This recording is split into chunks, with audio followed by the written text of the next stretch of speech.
Now, when you went to the Cardinals, so oftentimes and Jim, you can speak to this too. I mean, I see the Cardinals so oftentimes they make deals like this last year of a guy's contract, and then they multi-year him. I mean, Goldschmidt, the most recent example of that. Mm-hmm. Was it? Did you go into that season with a mindset that it's going to take a lot to get me to sign an extension rather than test the market? Is that kind of your mindset or your agent's mindset? Well, my agent and I, our mindset was, for one, it took being on the same page. And fortunately, I'm his first client, and vice versa. So it was cool just kind of going through that together, as friends and family. But I just wanted to go play baseball. I didn't want to focus on that and have that be the focal point of my season, especially going into a new clubhouse and into a clubhouse that has so much respect.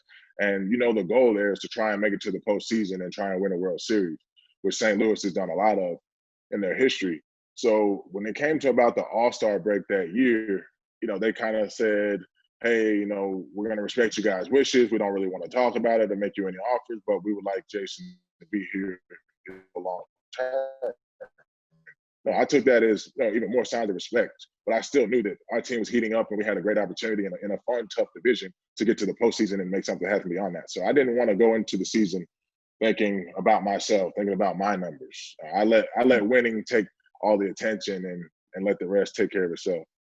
I love that. All right, so take us through this part, because Bobby and I have been on the recruiting side, trying to recruit a free agent to our team. You were being recruited.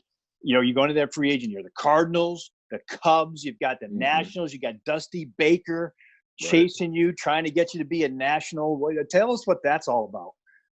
So that was eye-opening experience, because it was the first time I had a choice to choose where I worked.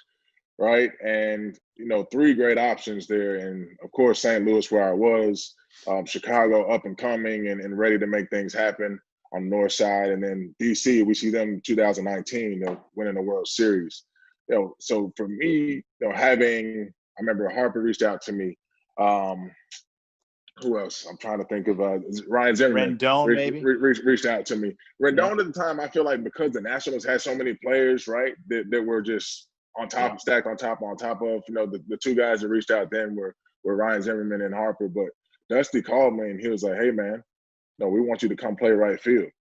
He was like, we want you to come play wherever you want to play, if it's right field, center field, whatever. But he was like, it's already written in the books. Like, we're going to win it all if you come over here and join what we got going on, because pitching staff's in place. We got the offense.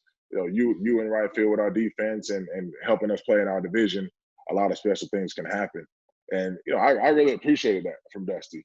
He was honestly the only manager that I had a conversation with at that point in the process and called me up and said that. When you hear about signing somewhere, you want to hear a World Series. You want to know that someone has confidence in the abilities of the team and with the direction the franchise is headed. But, of course, I had a decision to make, and I ended up choosing Chicago. Sure. Well, in that scenario, were you going to play center field and have Harper staying right, or the conversation with Harper? What was that like? Was he going to move to center field? Like, take us through that. So I don't think too many people have got to hear this, but for me, that was kind of a part of where there was some uncertainty, because Bryce hit me up saying that, hey, bro, like, would love to have you come play center field next to me in the outfield. Like, let's go win it all. And that's that's not a knock on him or anything like that. It's just, to me, there's just some miscommunication there. And, where he's going to play. I mean, I think he's a guy that's already MVP in 2015, him, making a name for himself with multiple All-Stars, on his way to a great career. And, to me, you got to check in with him and see what he's okay with, because he's already in place. So, at that time, I'm thinking, wait, if he thinks I'm playing center and Dusty thinks I'm playing right field, like, I wonder what the GM thinks I'm doing. And then I wonder what I'm actually going to be doing and what's going to be okay. So, that wasn't a deciding factor, but it was definitely something to be wary of when you don't want to go into a clubhouse and have conflict with some of the guys that are already in place.